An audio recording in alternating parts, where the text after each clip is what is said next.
আপনি কি তাদের মধ্যে একজন যারা সাফল্যের পেছনে দৌড়াতে দৌড়াতে ক্লান্ত হয়ে পড়ে এবং শেষে ব্যর্থ হওয়ার পর অভিযোগ করেন, আমার তো এইসব ভাগ্যে ছিল না, এটা নেই সেটা নেই?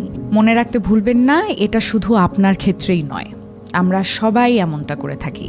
আর মনে রাখা খুব জরুরি যে সাফল্য আমাদের ভেতরেই আছে, এটি কোনো বাহ্যিক উপাদান নয়। আপনার সাফল্যের জন্য প্রয়োজনীয় সব কিছুই আপনার ভেতরে বিদ্যমান।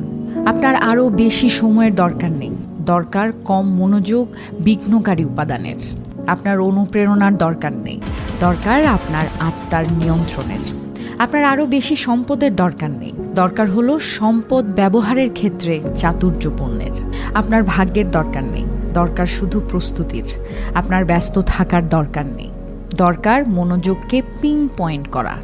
আপনার সব কিছু জানার দরকার নেই, আপনার শুধু শুরু করার দরকার। মনে রাখবেন, শুধু শুরুটা করলেই বাকি সব এমনি এগোতে থাকে।